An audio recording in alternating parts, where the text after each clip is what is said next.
Tony Khan, in effect, is the owner of the Jaguars and of the football team in London, isn't he? I think he's one of the all-time greatest wrestling performers. I know that sounds silly, but I think it's one of those deals where, you know, he has been a part of so much and orchestrated so much and seen so much that probably a great teacher from a television perspective, how to be a great television performer. It's weird that one of the absolute best,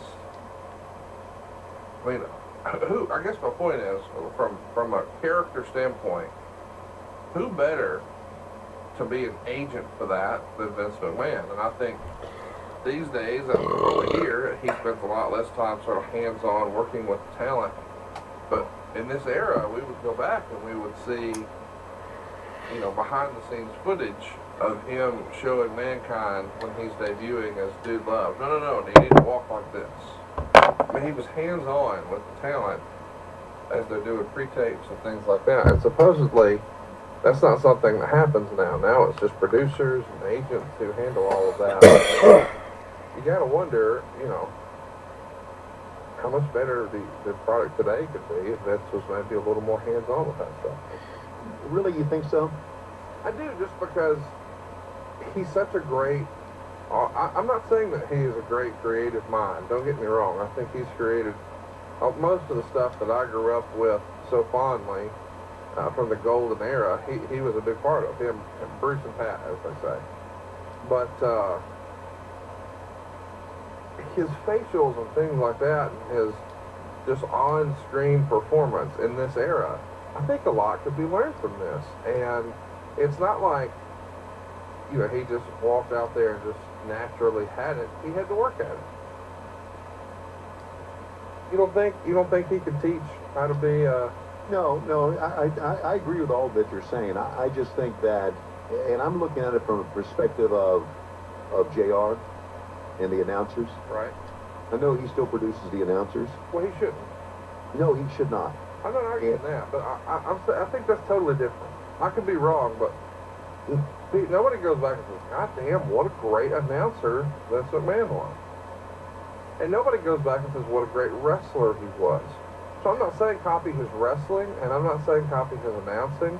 I'm saying the in-ring, on-screen, you know, vignettes and things like that, his facials and delivery, and he was clicking on all cylinders a lot of the time. Sir was, and he is right here. Look at Billy Gunn over on the right there, man. You know, we had Billy Gunn come out in our Battle Royal that we had, and what a reaction he got. He's over, and believe it or not, they've been promoting that this show, one of these shows you're going to lay up for, he's actually going to be teaming with his son for AEW. Wow. That is so cool. I have a lot of time for Billy Gunn in that he's one of the biggest motherfuckers ever. No, it's like, I think people really sleep on that. Like, yeah. He's Hulk Hogan size. Oh my God, he's incredible. He's absolutely incredible. And when he and I a lot of times take the same flight out of Atlanta on Tuesday to get wherever we're going, and you'll see him in the airport, and he'll stand there, and everybody just like looking at him like, who the fuck is this mountain of a man? He's incredible. He really is. So, boy, when you said mountain of a man, it was a little weird. Why is that? Well, I just felt like you had a hand on your crank when you said it. Who is this mountain of a man? I can't put over anybody in my company without you thinking I'm sucking their dick. Whoa. What was that? What were you doing? Were you drinking something? Yeah, I've got a cup of beer here like I always do. Listen.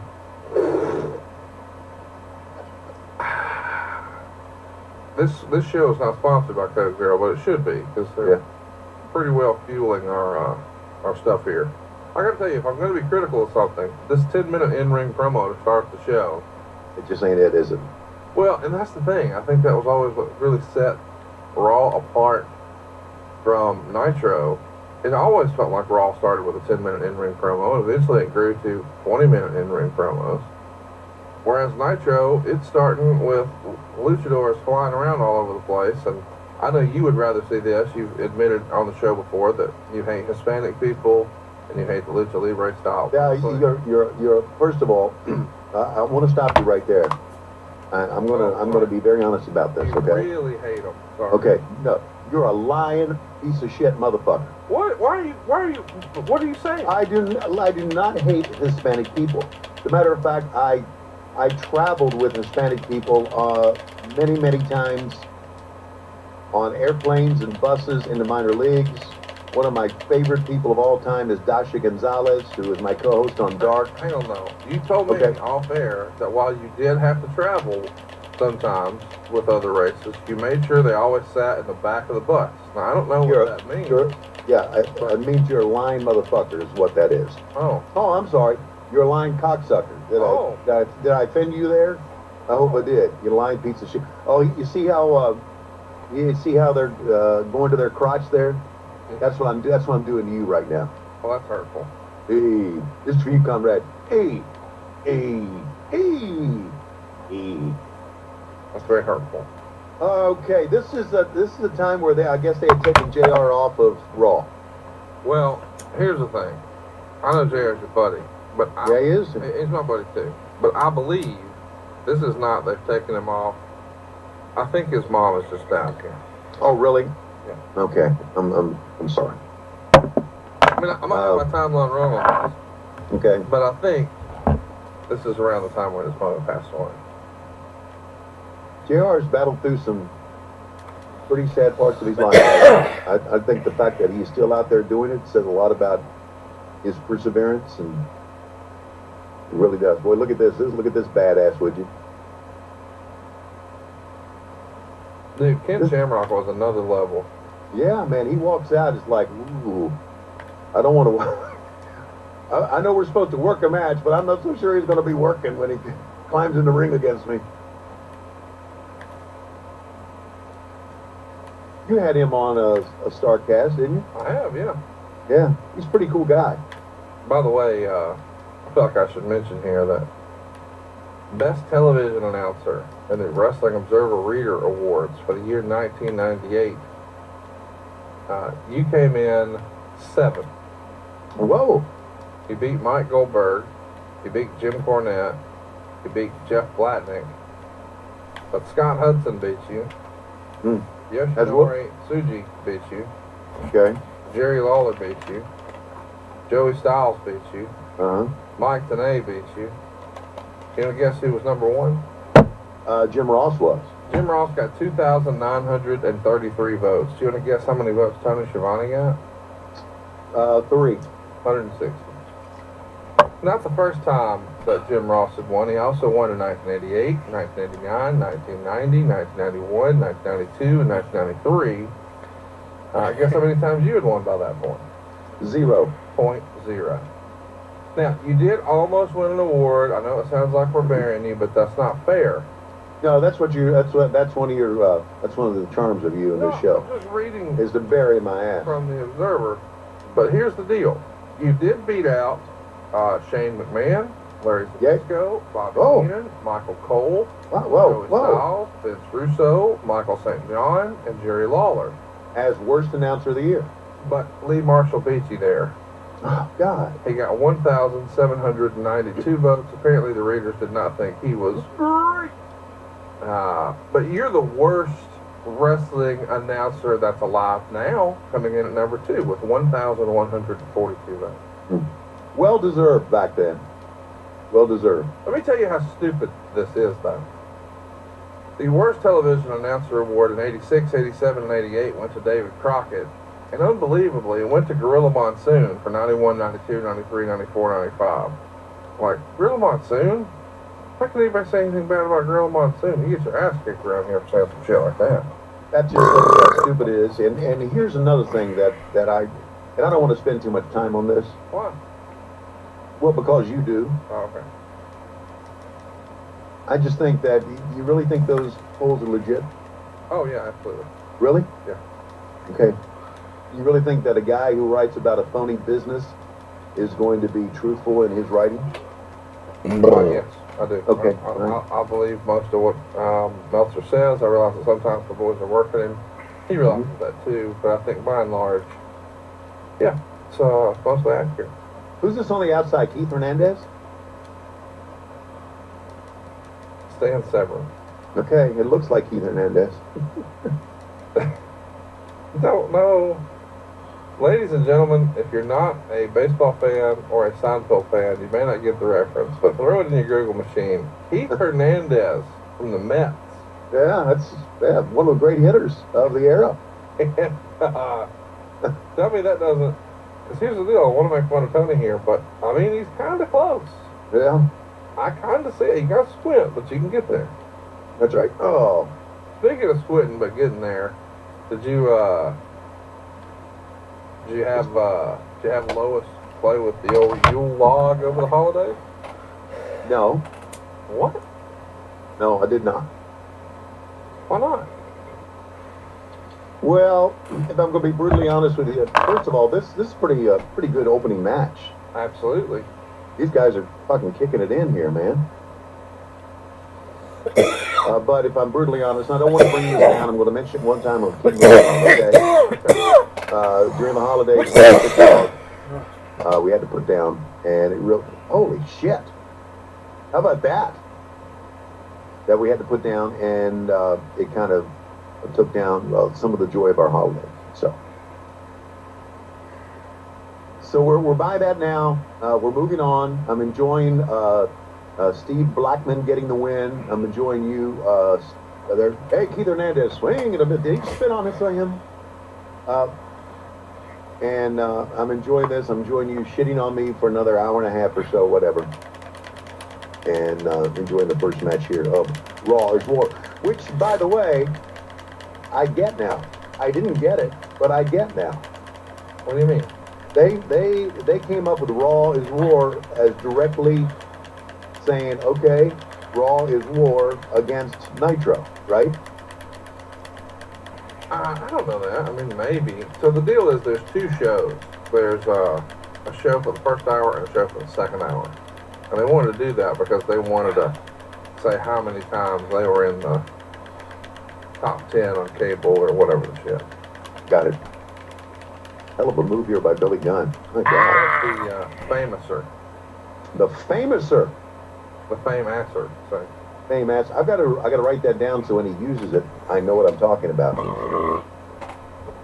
Really? You're gonna try to call a move? Fame-asser. I call a lot of motherfucking moves. Tope Suicida! Getting better.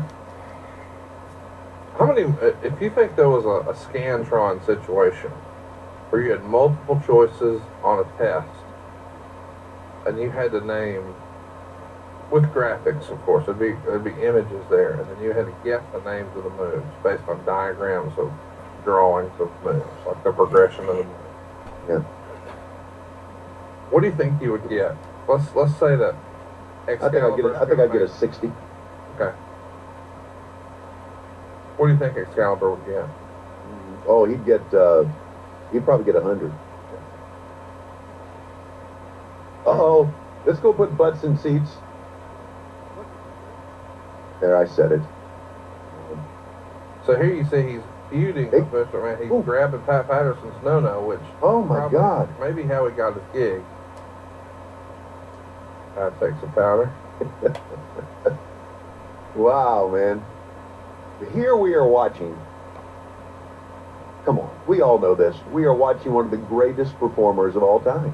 Without question. As far as taking bumps, as far as talking, as far as working a match, as far as getting into his character. Mick Foley was as great as anyone. You want to tell everybody the famous story of you bumping into Mick in Orlando at a hotel? Right. I was walking out of the quote-unquote team hotel in Orlando during WrestleMania. I guess it's now 3 years ago, 2 years ago, 3 years ago. And he was walking in, and I stopped, and I said, Mick. And of course, he being very cordial to everyone, looked over. He said, "Hey," I said, "Man, long time. How you been?" He said, "Great, man." I put my arm around him. He said, I don't want to be, I don't want to be rude, but tell me who you are again." And it, right to my mind, I almost said, "Well, that'll put butts in seats." But I didn't. I said, "Tony Schiavone, come on." And he hugged me, and we talked for a little while, and he was getting ready to check in, and obviously, he can't get around like he used to. And so that was my moment with Nick. And I heard in StarCast he had a pretty funny moment with my son Matt as well. Tell us about that. I don't know but he told Matt, he said "You're Shivani's son" or something, and "Thank your dad for all he did for me, ha ha ha," or something like that. You may know the actual verbiage what went down. I'm not so sure. Matt kind of told me. And as always, Matt was talking to me, and I was thinking about something else. I always thought that I could have used some Ritalin at times. Do you think you'll ever pay attention to your children? Huh? I don't say anything.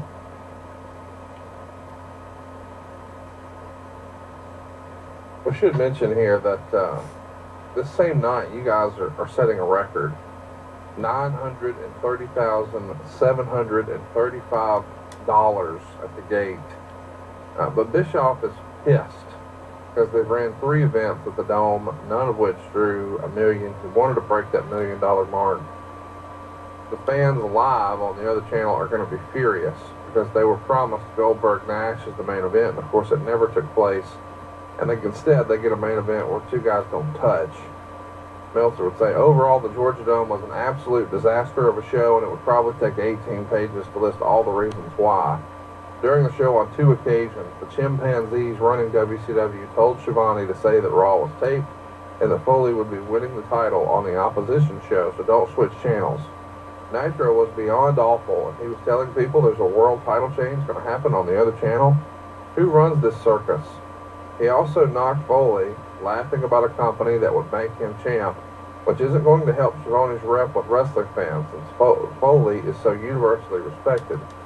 The WWF shot back when they heard what was being said, because even though the show was taped, the commentary was done live, and said they weren't going to present a main event that starts 2 minutes before the show goes off the air and consists of nothing but walking and talking.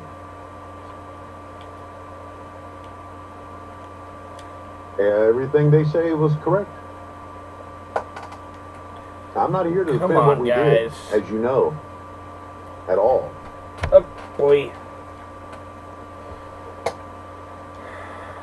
I feel like there's a butt hanging. Okay, but you can kiss my ass. Oh, that was hurtful. Okay, there you go. I don't even know what I did here. You're very complimentary to you. Well, just for the road to there, I'm going to fire Bischoff once he moves to Connecticut. By the way, we should mention Mick Foley had officially won the Time Magazine Internet Man of the Year poll with 192,365 votes. Second place was Kevin P. Neal with 128,028. Bret Hart, who's now over there with you guys, got 11,276. Wow, that's a great poll. What, Man of the Year? Yeah. No, can I be very honest with you? No. Yeah, I'm going to. I don't give a flying fuck about a poll. Okay. I mean, look, Lois hits me with polls and politics and Eddie, I want to fucking jump out of the fucking window. I don't give a fuck about those, Lois. Okay. I'm not Lois, but all right. No, you're. I'm sorry. You sounded like Lois there for a bit. No, I didn't. I was, first of all, sober. Second of all, I wasn't fussing at you or asking for money. This is how she sounds to me sometimes. And this is how you're beginning to sound on this show. Worst announcer. Butts in seat. Foley's over. WCW sucks. Finger poke of doom. Well, let me tell you about a real announcer in this era. Okay. That's right. Nothing new to report on Jim Ross. Ross himself is said to be hoping to be back on the air in time for the Rumble. But while he's improving, there's no timetable whatsoever in his condition that can be labeled as anything more than an educated guess. So, this wasn't one of those, we hate Jim Ross. I mean, I'm not saying that didn't exist. I know what you're saying. Yeah. I get it. And again, I'm one of, if you think about losing his mom and then losing his wife and his bouts with Bell's palsy, he's an amazing story. And I didn't realize how much an amazing story he was because I didn't follow what was going on until I read his new book that's coming out tomorrow. By the way, he is out here just punishing cougars right now. Punishing. God bless him. I feel bad. You know? I feel God bad bless him. for the single middle-aged ladies in Norman, Oklahoma. Mm-hmm. Because now that he's found Blue Chew, he called me the other day and said, "Hey, how do I renew my subscription?" I said, "Do what we do on the show." He's like, "Oh shit, honey, just tell me what I need to do." So, talking through it, and he was like, "God damn, I'm down to my last one. Just see what happens if I just lick it." The $1 million cookie. Which is just tremendous. Yeah, he's doing quite well for himself, and he's certainly, he and I talk about that, you know, when we're alone, and I think he kind of likes to rub it in because he knows that I don't. My favorite line that he said recently on a podcast is, "I'm a dangerous man." With Blue Chew in my hand, I'm a dangerous man. Can I say something here? We just saw her. Here comes another badass, buddy. Man.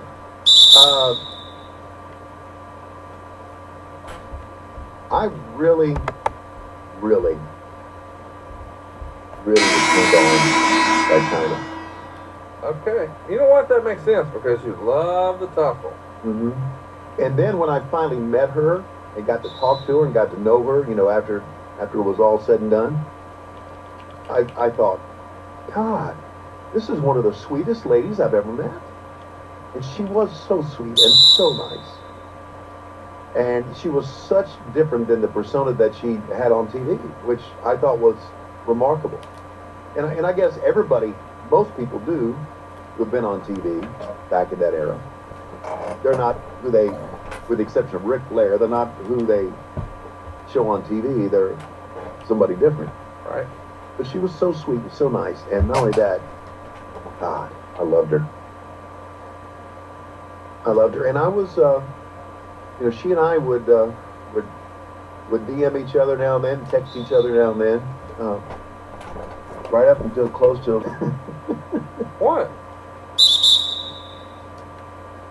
Sliding up in them DMs. What's wrong with that? What did you think about Gold Dust? Are you still with me? Yeah, thank you. Okay. I love Gold Dust.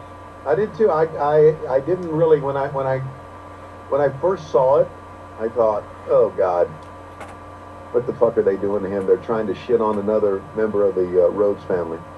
But then Dustin took Gold Dust to a new level. The sexual chocolate throwing down Gold Dust here, it makes me think that maybe now might be a good time for a little Tony Reed's rap action.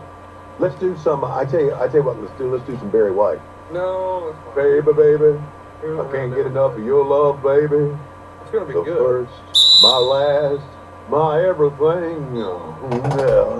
That was terrible. Sounds like Elvis having a stroke. What we're gonna do today is we're gonna put a little South in your mouth. The Atlanta group, the iconic Atlanta duo, Outkast, and this is going to be one of the classics. Miss Jackson. This is one I've heard. Oh, how about this? It's a catchy song. Yes, it is, and I'm going to really butcher it. Well, I can't wait. I wouldn't expect anything different. I didn't check your email. You should have some lyrics. I got the lyrics. Could I hear the beat here for a second so I can just like get with it? Wait a minute. Are you actually gonna try on one? I'm so used to you just Shivani and everything. Like, I can't believe I'm doing this, but you gotta bust it up, Tom. Go ahead, do it again. Baby, baby, I can't get enough of your love. Do you know that you're doing like the worst Elvis ever, or can you not help yourself? I can't help. That's all I got. All right. Well, That's all I got. The real Mrs. Jackson. So. Okay.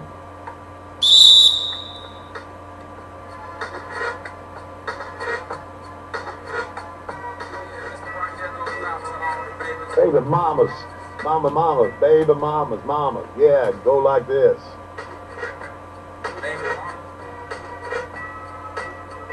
Here comes the singing. Here we go. Okay.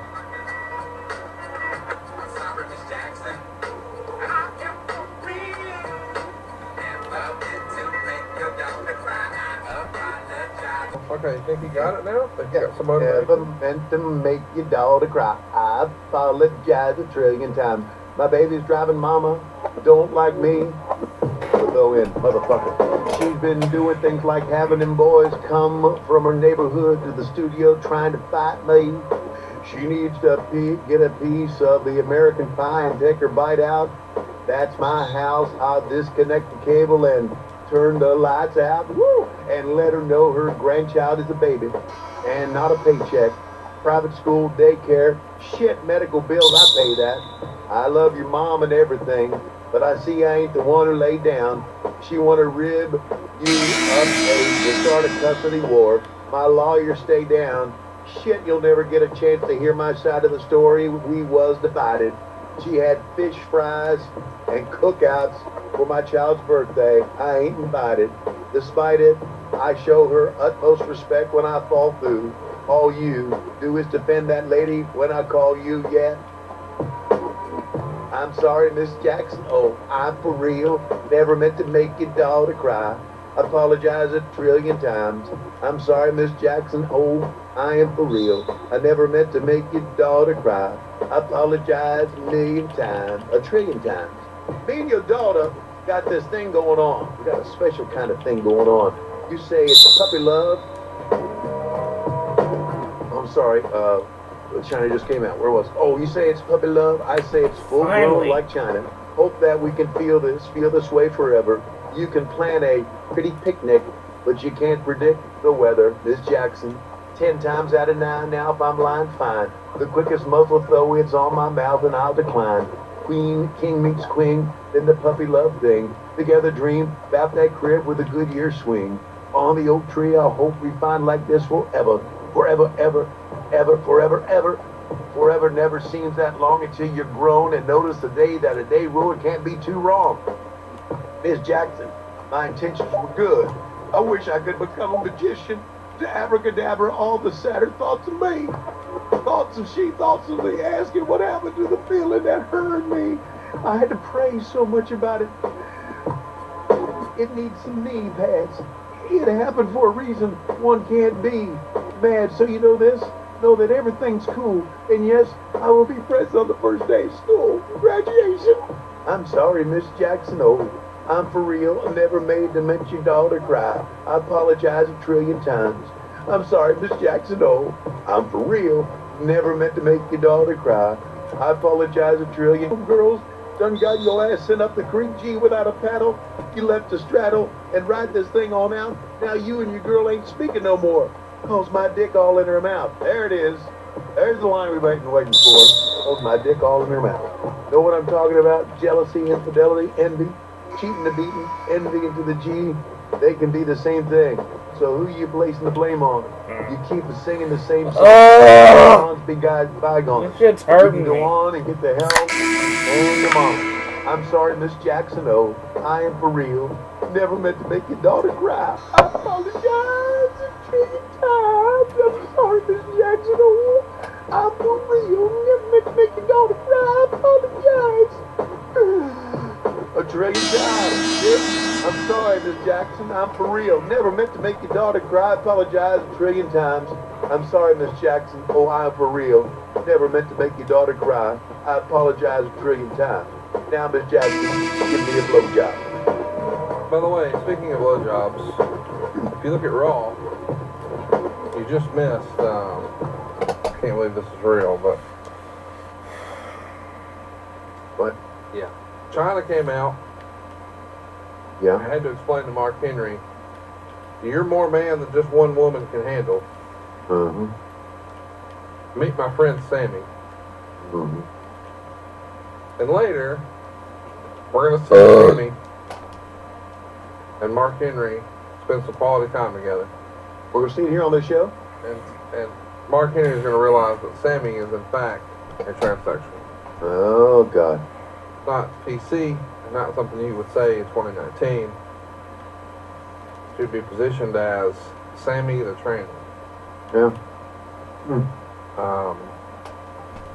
Yeah, they get a lot of the shit that went down in this show. Including what we're watching right now, where Exactly. there's a pimp with a hoe train, That's right. which I'm sure you're all about. What, a hoe train? Yeah, I mean, you told me the other day that you'd be pimping hoes nationwide. You told me that was your favorite part about AEW being live on the road every week is, Mm-hmm. you know, different cooter in different towns. Well, you fucking lie. Oh. But that's okay. That's part of your charm. You being a fucking lie. With this, man. Bam.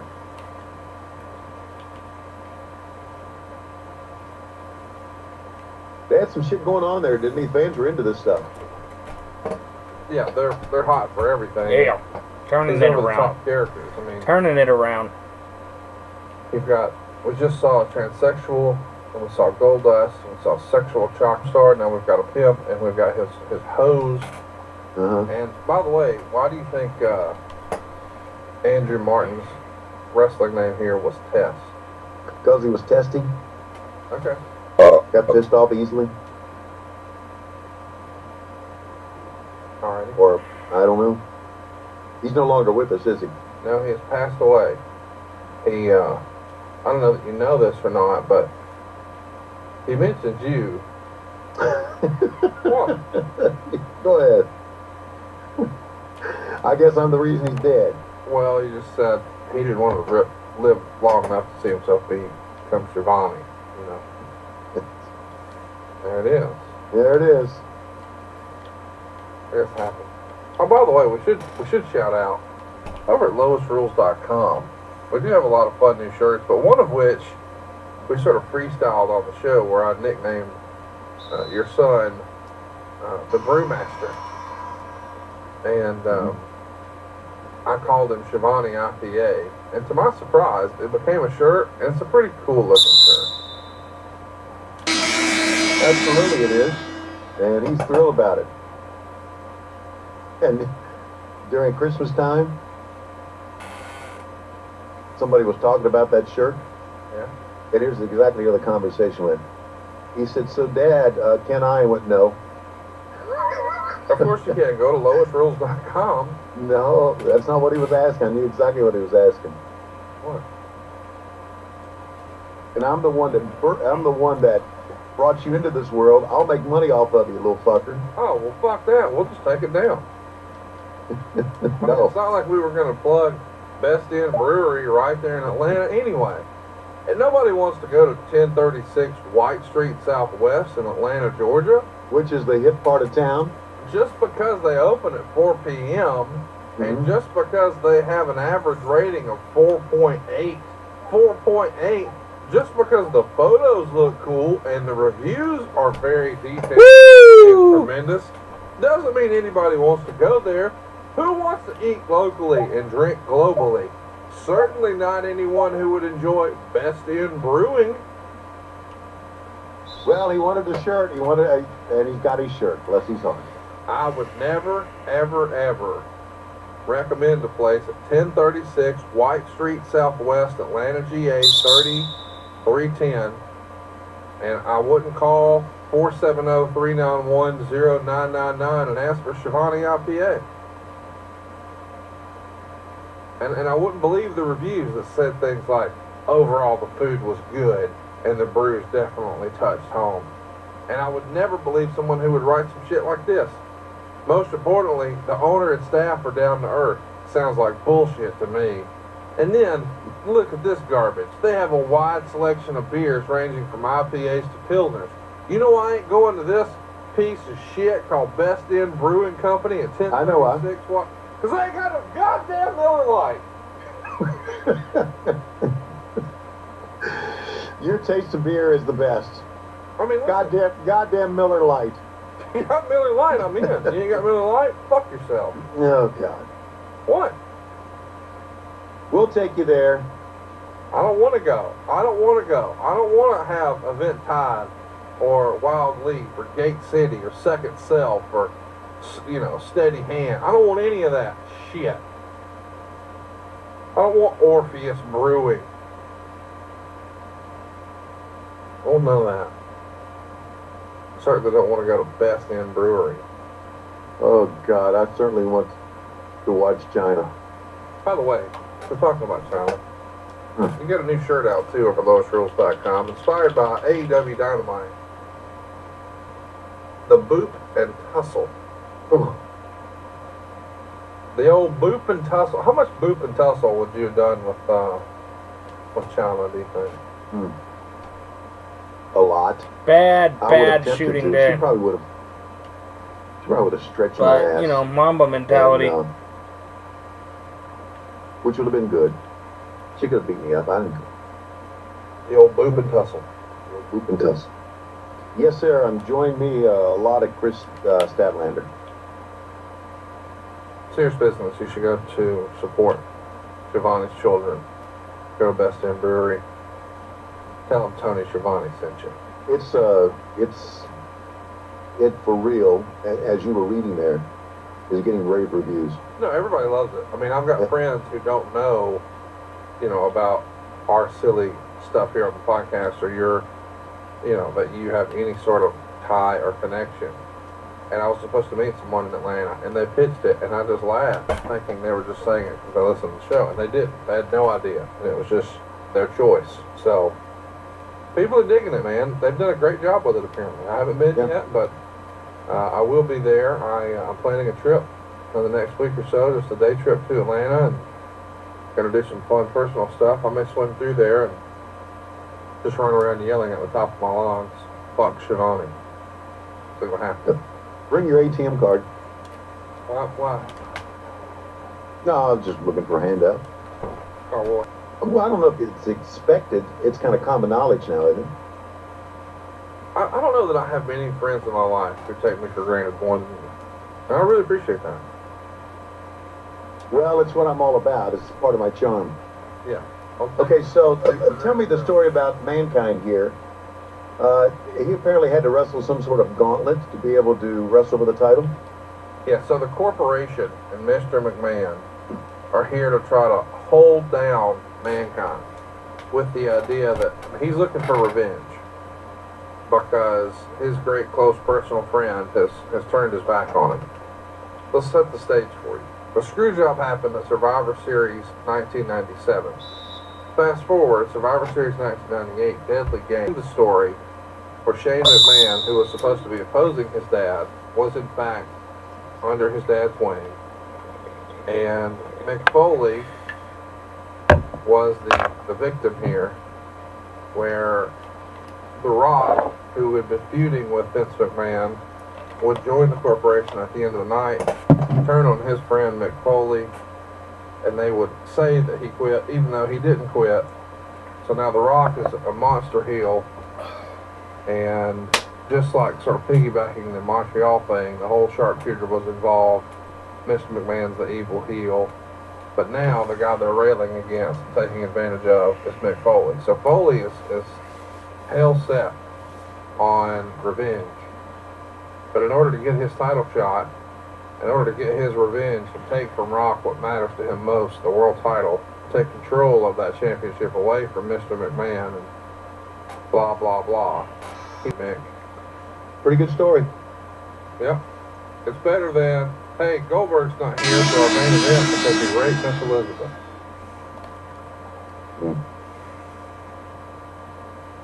Storyline in wrestling. I don't have any of them. Of course, you guys got to where it was just stalking. Elizabeth's complaint was He's always at the building whenever I get there. He's stalking me. He's at every building I go to, and he's or every arena, airport. Believe it or not, he's even always at the gym. Every time I go to the gym, he's there. God, it's terrible. Why you? It's just terrible. We get it. Of course, from we get it. It's terrible. We realize he's always at the gym because he owns it, and you remember there. He's always at the arena because he works for WCW. He's always at the airport because he works for WCW. Do you see? Get it? Pedigree. Boom. Hey, can we talk about Christmas for a minute? Christmas is over. I know. I just wanted to hear what your favorite present you got was. I got. You ready for this? Yep. And you're a shoe guy. You'll like it and you'll hate it all in one. Can't wait. You got some Crocs. No, I did not. I got Chuck Taylor. Wow. Converse All-Stars. Batman version. Okay, I gotta throw that in my Google machine. I gotta tell you, it sounds kind of cool. Yeah, it's got. And the one. It's got Batman comic strips on them. Batman and Robin comic strips. Oh yeah, I see these. I hate them. Yeah, I knew you would. Yeah, these are terrible. Love them. We got some things for the Batcave here. Some things to, and I'm running out of shelf space. My God, all my friends have been sending me stuff, and Super Dave has been sending me stuff, and Chris McDonald, and of course I got stuff, during the birthday party. I just don't have shelf room for them, so I got to build more shelves here. Well, just start throwing the shit away. No, man, some of it's not very good. It's like dumbass Batman stuff. You don't. How much Batman part of my, shit does one guy need? Part of my fucking charm. This is the Batcave. Get it? Cave. Batcave. I don't know about that.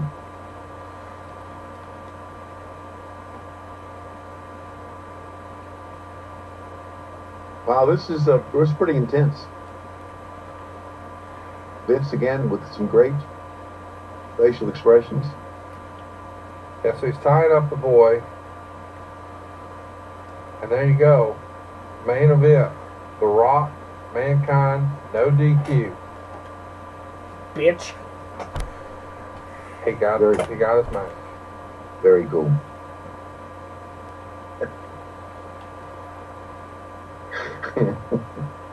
We're watching this. Yeah, I know.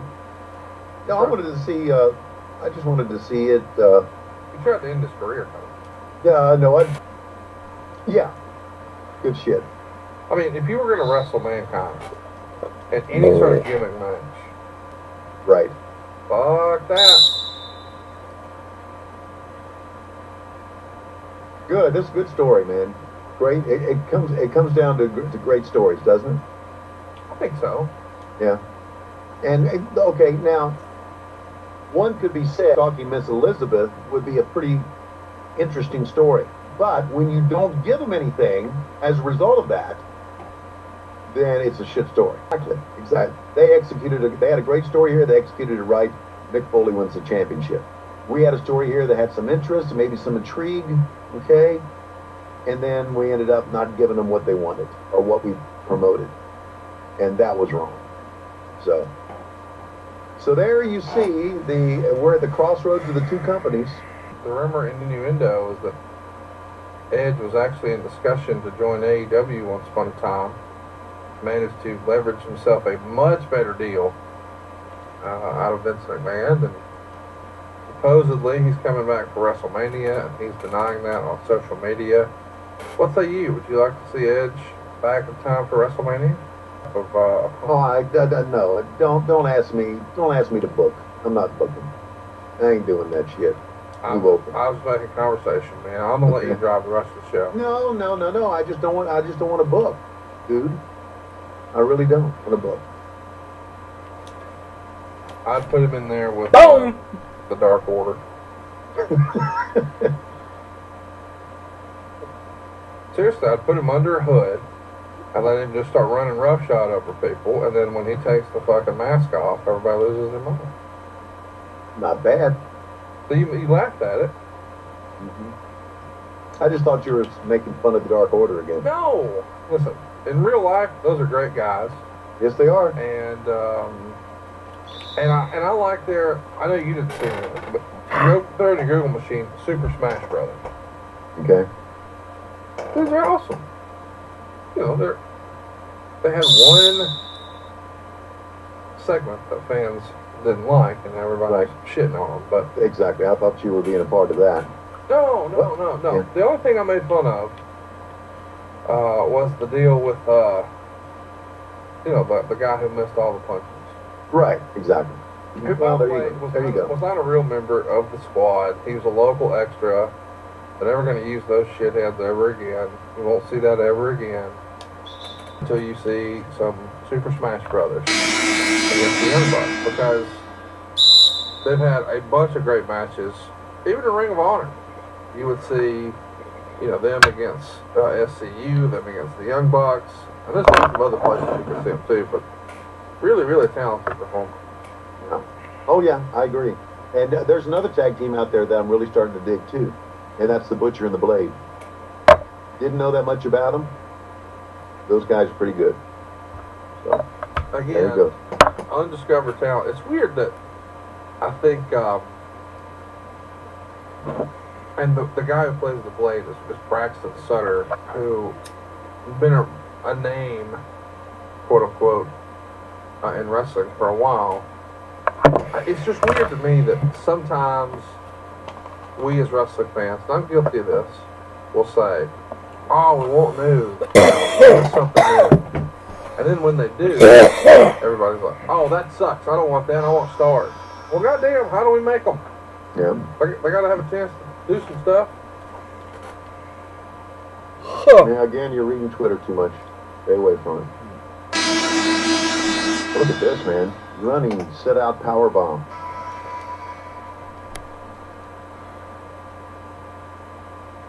Whatever. This is D'Lo, right? Yeah, that is the move. The running powerbomb there that paralyzed Josh. It did. Yeah.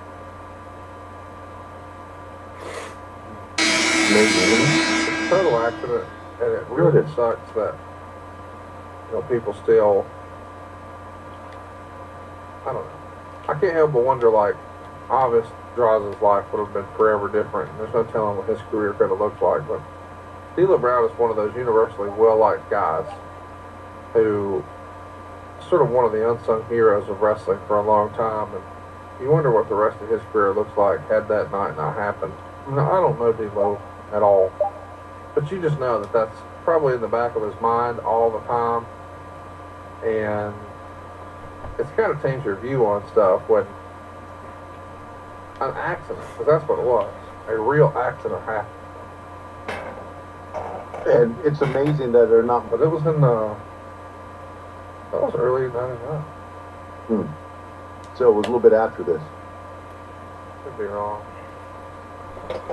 Look at Terry. No, it was not early '99. It was later in '99. It was October 1999. So later that year. Thanks. So, She really took a bump there. She slipped. yeah, she also lost her baby. Oh, in the storyline?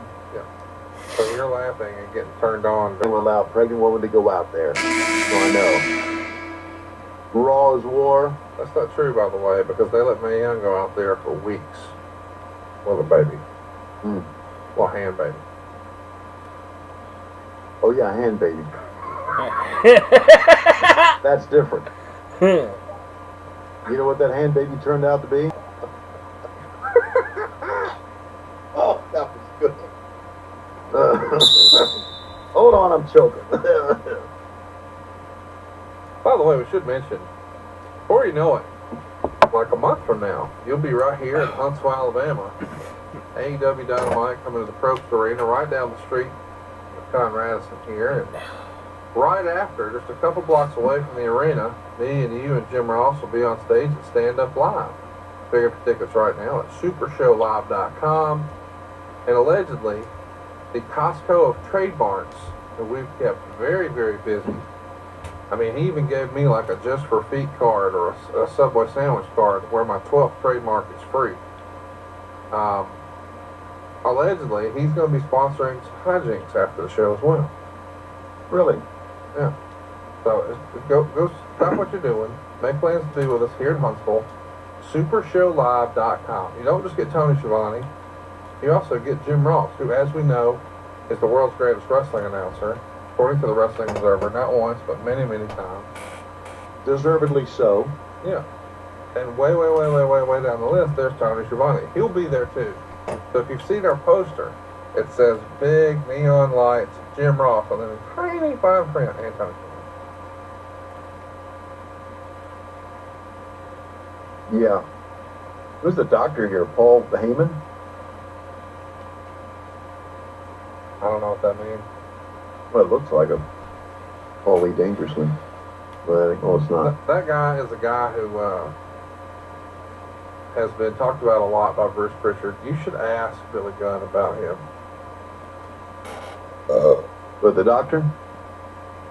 He's really more of a masseuse. Yeah. Well, that's great. He is Francois Petit. Francois Petit. If you just ask Billy Gunn about Francois, or ask Dustin, I'm sure he's got. This guy is. You're setting me up to be knocked out, aren't you? No, he's a character. This is Okay. real. He claims to be a special operations officer. He claims to have an 8th degree black belt and a 7th degree black belt. He claims to hold the title of the highest master in the world. And he did not gain the titles in Japan, nor did he officially win any world titles. He also claims to carry a 3rd degree judo black belt. But wrestling fans would remember him from Beyond the Mat, where he's working on Mick Foley. And Bruce Pritchard would talk about how he would apparently brag that he did open heart surgery on a man with his bare hands. This is a character. I'm not kidding. Ask one of the guys who were around in this era about Francois. Now here's the thing, as unbelievable as that is, because I know it sounds fucking stupid. Mm-hmm. I know some of that stuff's possible, because as you know, we're both great close personal friends with Butch Reed. I was thinking the same thing. Yeah. This Francois guy apparently is very close personal friends with Butch Reed. I was thinking the same thing. Yeah. This Francois guy apparently was stolen valor action here on Butch Reed. Mm. How dare he? Are we gonna talk about Butch Reed at all? Well, we just did. Oh, what about that sign on the back of King here? What's that all about? What does it say? I don't know. It looks like that, like one of those things where somebody put "Kick Me" on the back, taped it on. You didn't know it was there.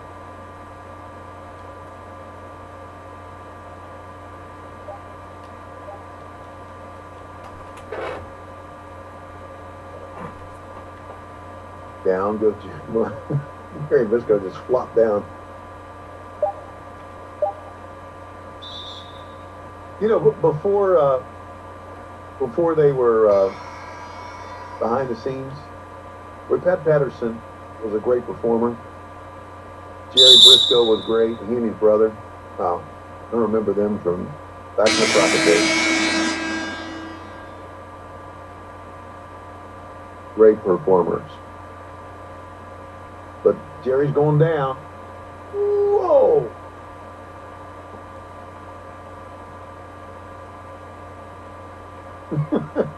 Yeah, that's pretty cool. Easy. That's scary. It always concerns me about things flying into the stands, you know? Oh, as well it should. Yeah. Now, it was a pretty cool thing for him punting that chair, but, yeah, watch out.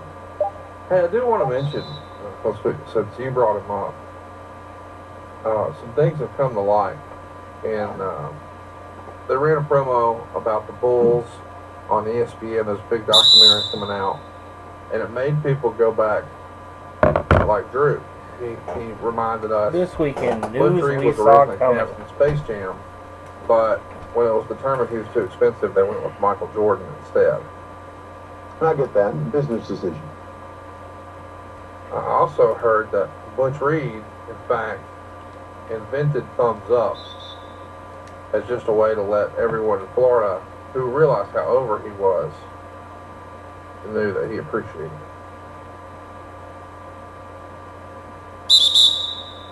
I also heard that Butch Reed successfully landed the U.S. Airways flight on the Miracle on the Hudson. He let somebody else take the credit. And I understand he's the one that he actually, because the escape door, the exit door was stuck, he actually ripped it off so people could get out. Great close personal friend of the show, Mance Warner, who we hope is working for some big time wrestling. Much like the No Holds Barred film, the person who discovered him, though, Butch Reed. You know the drink that JR likes, Moscow Mule? Butch Reed admitted that. Yeah, he sure did. During his years as a bartender. That's one of the reasons we like it. Every time we drink it on the road after a show or after a meeting, we're raising our copper mugs high to Butch Reed. Kind of a little nod in his direction. What? It's one of the heels of Christmas. Guess we should remind everybody that it's been, and this could be rumor and innuendo, but Butch Reed may have actually impregnated the Virgin Mary. Mm. I wasn't there. I don't know. What is this? What's this? Who's this guy in chains? That's Dennis Knight. Dennis Knight? That's one of the Godwins. Phineas Godwin. He's going to be referred to as Midian. The Undertaker is a demon. He's the Dark Overlord. He's the devil himself. And he's chained up for that. And you see, walking out on all fours here, Al Snow, really excited about getting some bloody head. Thanks.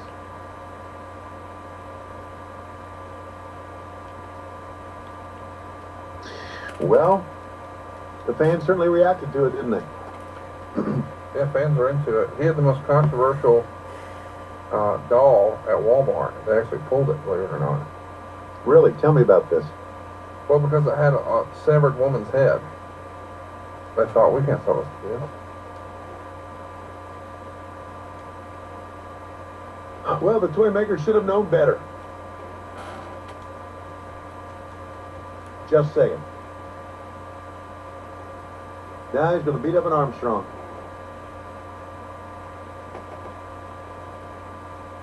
W for a fleeting time. I'm not so sure when that fleeting time was. I believe it. Am I wrong?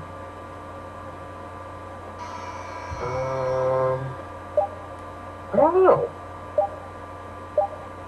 I think he did. I'm not. For some reason, of course, again, all this shit runs together with me. Well, what is things coming like? Okay, what's that? Marty Jannetty, a few days, I guess it was last week, he tweets out, this may have been like the day after Christmas, in fact. Can someone explain this to me? I had accidental late night desperate sex with a neighbor girl. We both parted smiling. Now almost a year later, she's filed for child support on 2 kids. I only made sex to her once. What up with that? All right. You know, you throw out a lot of bullshit here. That's really a tweet. Yeah. I mean, for real. Yeah. What's wrong with that? Oh, where do I start? Right? Okay, here's what's wrong with that. Number one, you put it on Twitter. Well, he may have put it on Facebook. You put it on.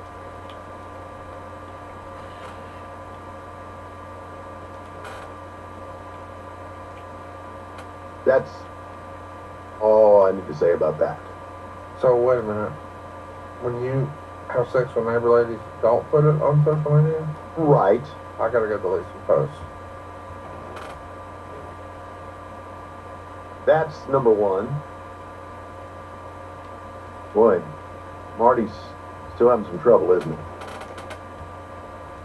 But Al Snow looks like he's enjoying what's going on here.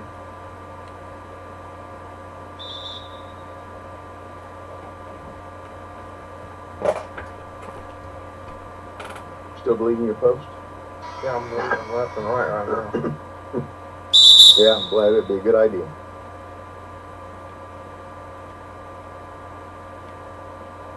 Boy, this was the sign era, wasn't it? Man, it's crazy. Man, Yeah. miles. We'll talk about that tomorrow too. There's just signs everywhere in this era. Yeah. And there's signs out today, obviously, but nothing like it was back then. And I guess, I don't know what, I guess like everything, it cools off a little bit. That was right in the midst of the sign era. See, there's even a sign down there. That person has a seat way down to the corner away from the camera. They still got a sign.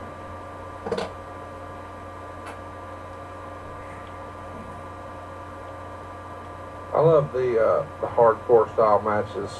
This is for the hardcore title, or this is hardcore title era rather.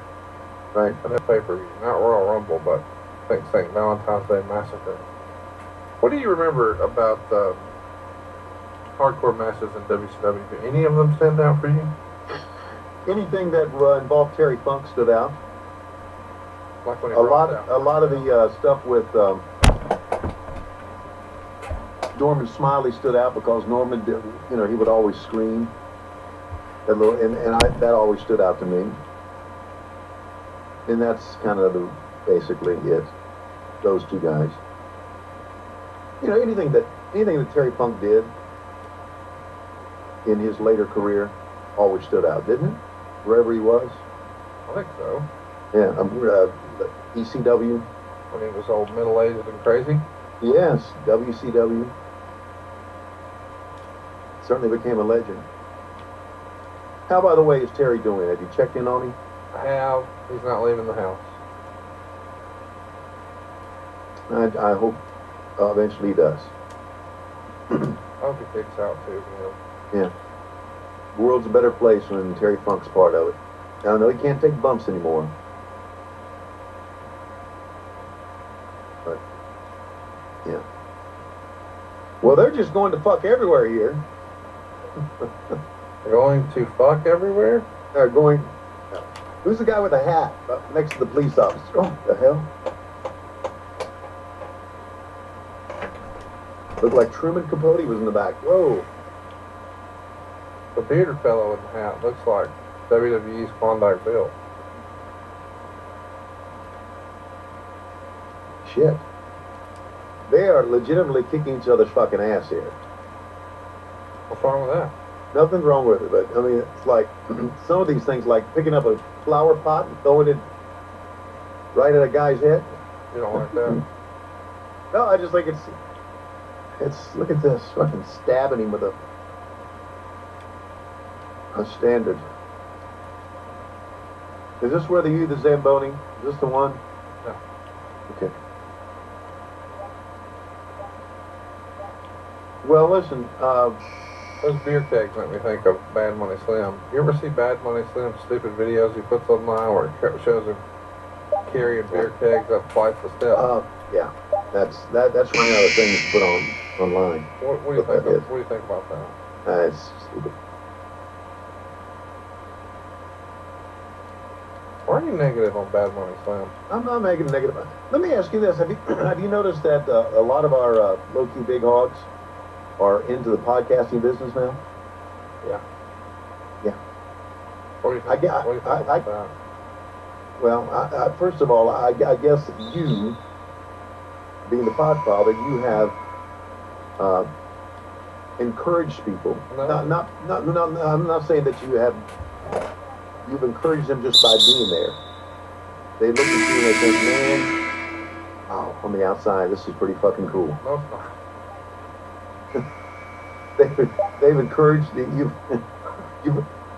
I feel like I'm out front, and I've got like a hand-drawn treasure map and a candle, and I just want to turn around like in a bad episode of The Goonies and be like, "Turn around! You've gone too far! It's not fun in here! Turn back while you still can!" You talking about the guys being outside or the people podcasting? People podcast. Oh, there's the snow I was looking for. Yeah, I think I'm a little bit ahead of you on mine. Yeah, my advice to them is that podcasting is cool, but it's kind of like social media. It's a gigantic waste of time. So, but you have started a brand new era. Don't put that even on me, Rick. No, I'm putting it on you, Podfather. I don't call myself that.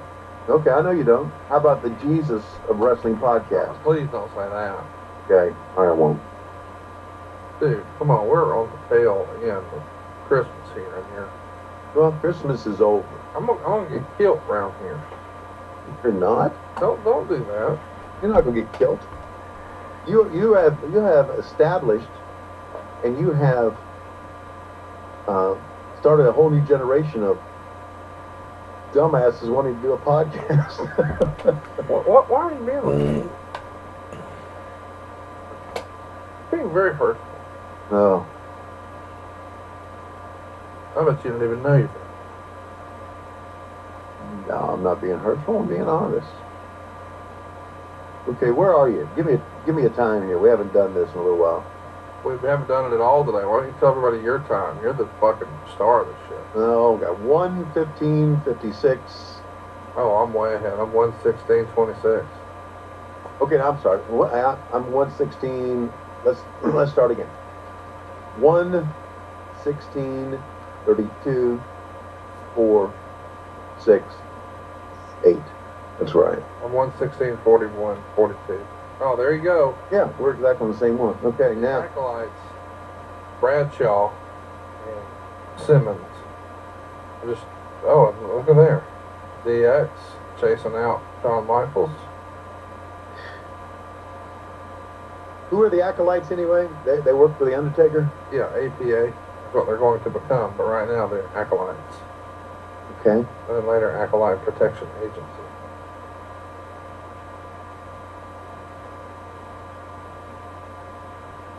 Shawn is leaving Worcester.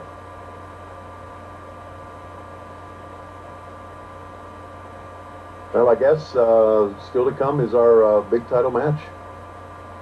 Centrum Center. So he's going to try to get back in, but of course the door's locked.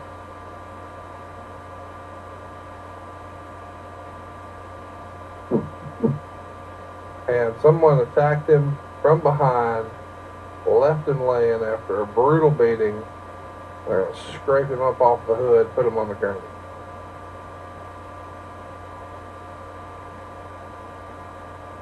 Is that? And that's blood on the snow? Yeah. Wow. There you go. How about it? Let me give you a story about the Centrum Center in Worcester. Okay. I'm not so sure if it was after this or before this, but we did work the Centrum Center. And when I arrived during the day, there was a group of fans outside as I'm driving in, and we drive into the building. I think, if I recall, into the building or outside the building. And I had the window down, the window crack, and the group of fans said, "Hey, Tony, give us a greatest in the history line." And I went, "This is the greatest venue in the history of our great sport." And everybody cheered. So I knew I was on to something then. That's your story. That's my story. That's my big memory of Worcester, the fans cheering when I did that line. Not a good story. I thought it was a great story. It's a pretty bloody beat up here. My God.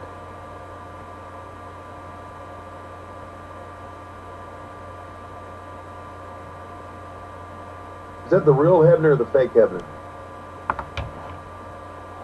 Who can tell the difference? I know. I think that's Dave. Yeah, I believe so. You think their wives could always tell the difference? I would think so. Well, first of all, you would assume that their wife isn't like yours, and their wives would actually have to care, right?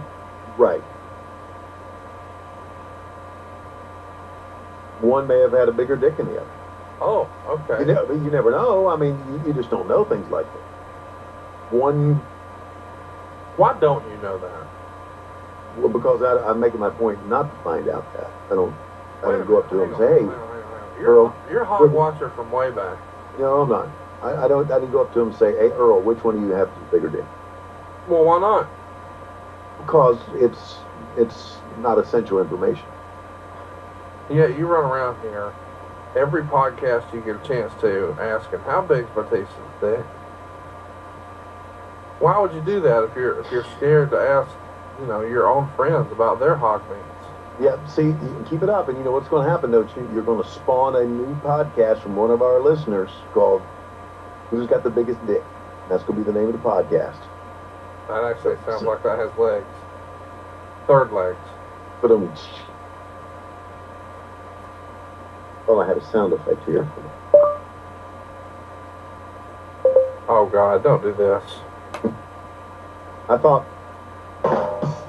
Oh damn it. There you go.